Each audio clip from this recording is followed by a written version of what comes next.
Hello నమస్తే welcome to Telugu 360 bus today.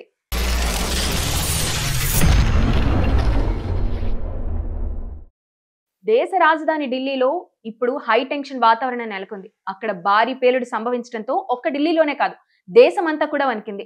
ఇప్పటికే పేలుడు దాటికి దాదాపుగా 12 మంది చనిపోయినట్లు కూడా సమాచారం. అయితే ఇప్పుడు భారీ పేలుడికి ఏంటి కారణం, ఎలా జరిగింది, ఎక్కడ జరిగింది, ఏ టైంకి జరిగింది మనం మాట్లాడుకుందాం. జర్నలిస్ట్ అనిల్, అసలుకి ఢిల్లీలో జరిగిన ఈ ఘటన మొత్తం దేశం అంతటిని వణికించేసింది. ఇప్పుడు వేరే వేరే ప్రాంతాల్లో కూడా బాంబుల గురించి ఎక్కువగా వస్తున్నాయి. అది అసలు నిజంగా బాంబు పేలుడేనా, లేకపోతే ఈ డాక్టర్స్ ఏదైతే ఉన్నారో ఇప్పుడు చాలా ప్రాపగాండాస్ కూడా నడుస్తున్నాయి. అసలు ఏం జరుగుతుంది, ఏం జరిగింది?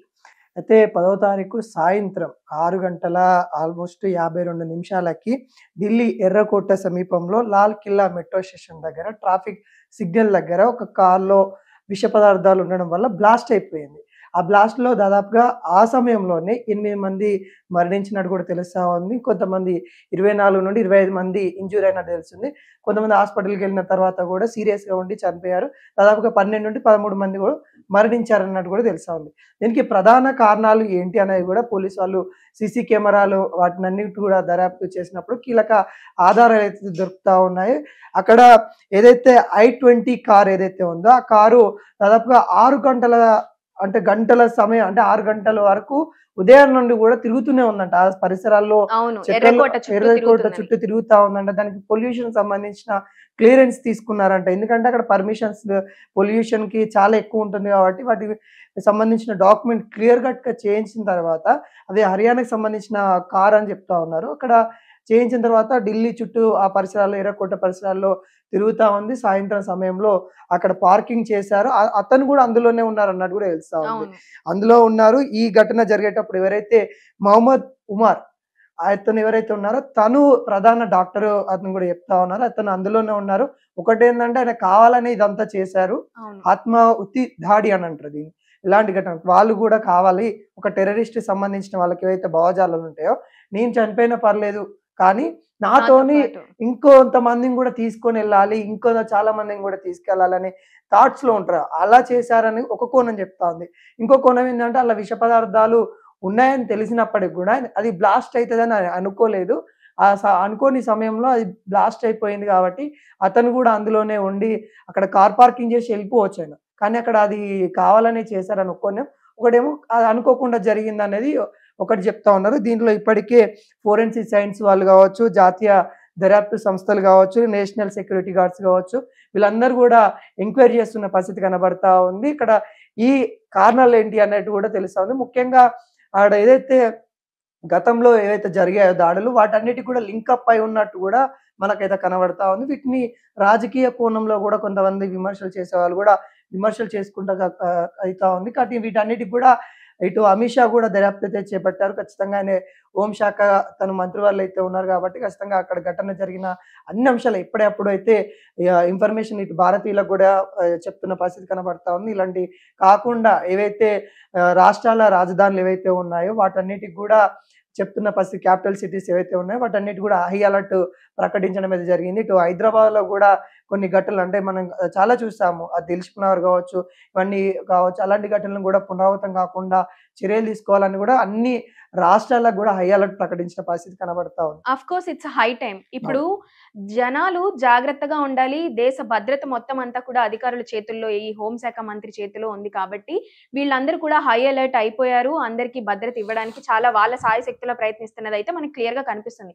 కానీ ఈ ఉమర్ అనే డాక్టర్ గురించి మనం మాట్లాడుకున్నట్లయితే గనక, ఈ ఉమర్ అనే డాక్టర్ కి ఆల్రెడీ జమ్మూ అండ్ కాశ్మీర్ లో కొంత అంటే ఆయన అక్కడే పుట్టడం, ఆయన అక్కడే చదువుకోవడం వల్ల అక్కడికి భావజాలం, అంటే ఈ టెర్రరిస్ట్ భావజాలం నచ్చి స్వయంగా ఆయనే అక్కడ జాయిన్ అయ్యి ఇలా సెల్ఫ్ ఇమోలేషన్ కి పాల్పడ్డారు అన్నది కూడా వినిపిస్తుంది.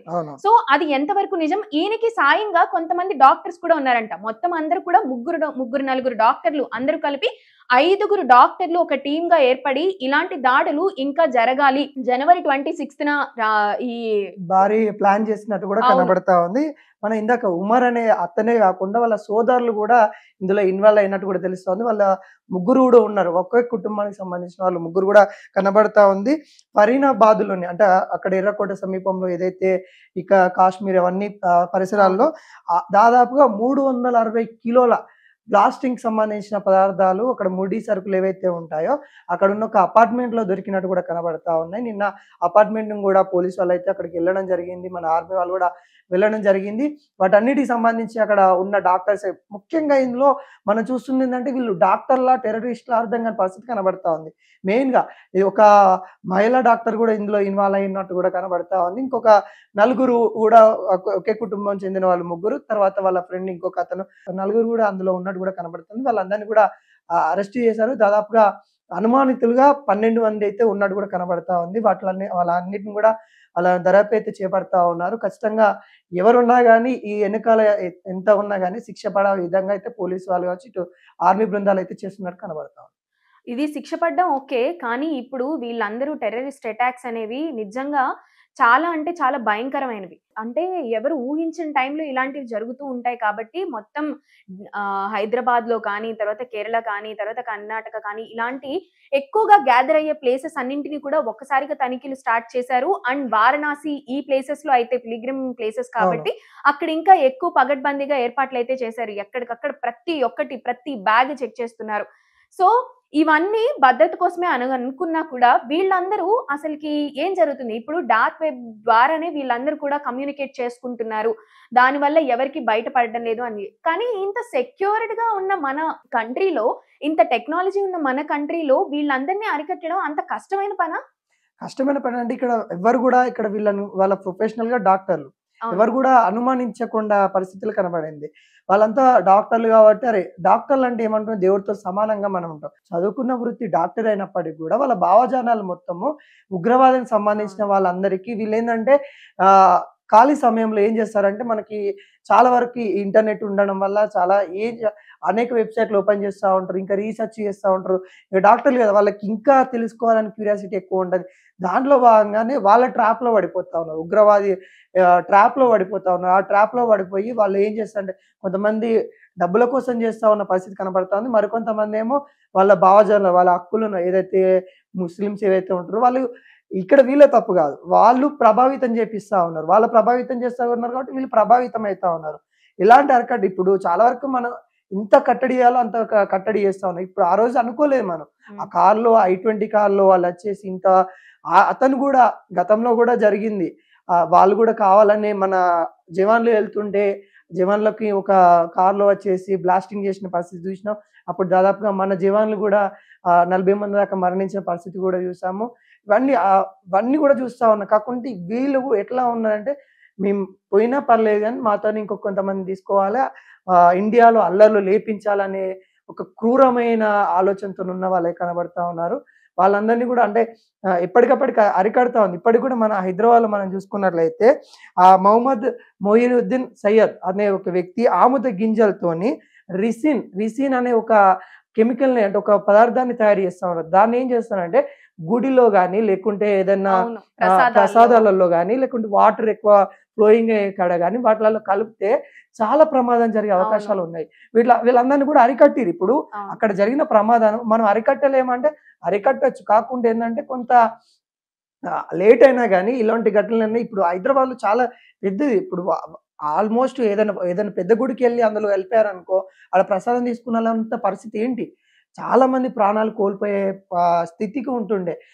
ఏదైతే మంజీరా వాటర్ అవన్నీ చూస్తా ఉంటాం. వాటిలలో కలిపితే కూడా చాలా మంది ఇప్పుడు మధ్య తరగతి వాళ్ళు మొత్తం అవే వాటర్ తాగుతా ఉన్నారు. ఇలాంటి ఆముద గింజలతోని ఇలా ప్రాణకరమైన చేస్తారని కూడా మనం ఎవరు ఊహించాం. కాకుండా ఆయన ఏందంటే ఆయన కూడా ఒక డాక్టరే.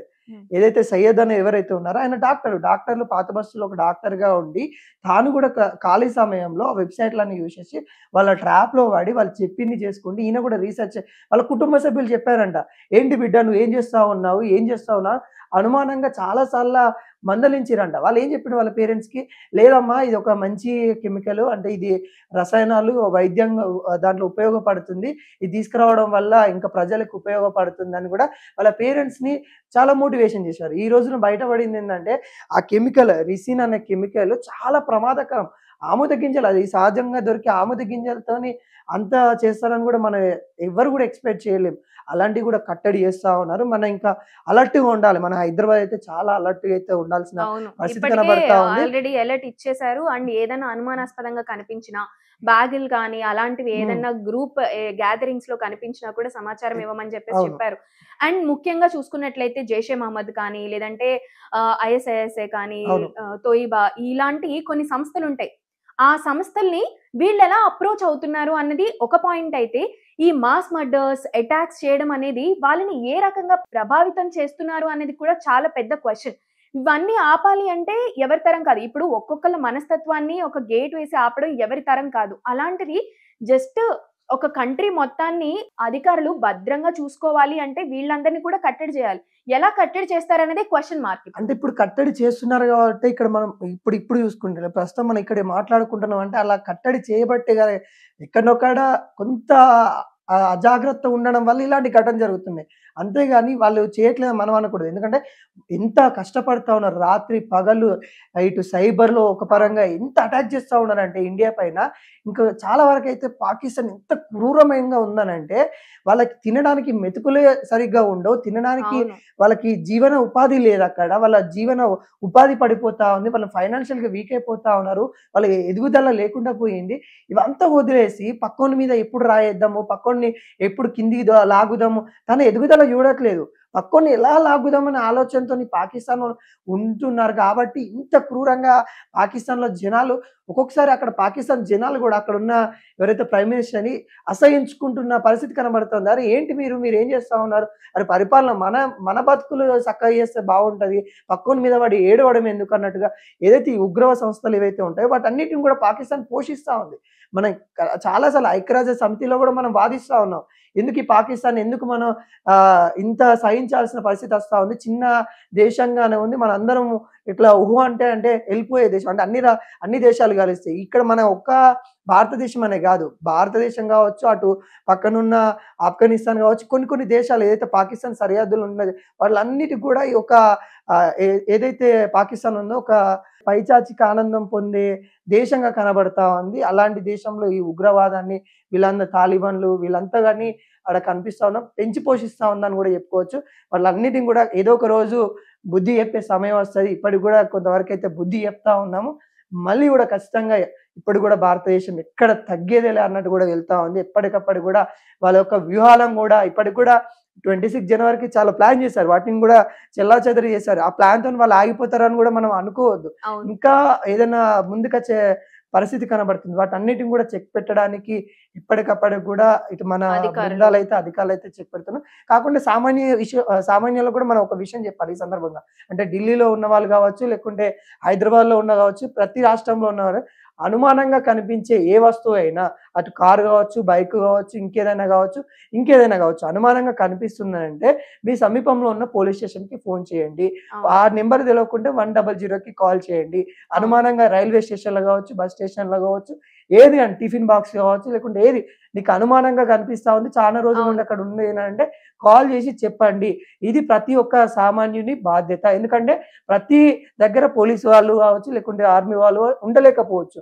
ప్రతి ఒక్క వ్యక్తి కూడా బాధ్యత వహిస్తే ఇలాంటి ఘటనలు కూడా జరగకుండా ఉంటాయి. తప్పకుండా అధికారులు తీసుకోవాల్సిన జాగ్రత్తలు తీసుకుంటున్నారు. జనాలు తీసుకోవాల్సిన జాగ్రత్తలు కూడా తీసుకోవాలి. ప్రతి ఒక్కళ్ళు వాళ్ళ సోషల్ రెస్పాన్సిబిలిటీగా ఫీల్ అయ్యి ఏదన్నా అనుమానాస్పదంగా కనిపిస్తే మీరన్నట్లు ఖచ్చితంగా డయల్ 100కి కాల్ చేయడమో, లేదంటే వేరే అధికారులకి ఎలాగోలా సమాచారం పంపించడం ద్వారా ఎన్నో అటాక్స్ ని ఆపగలం. ప్రతి ఒక్కళ్ళు ఇది హై టైం కాబట్టి ప్రతి ఒక్కళ్ళు అలర్ట్ గా ఉండి రెస్పాన్సిబిలిటీ తీసుకొని సమాచారాన్ని అయితే చేరవేసేంత సాయమైనా చేయగలరు. Thank you.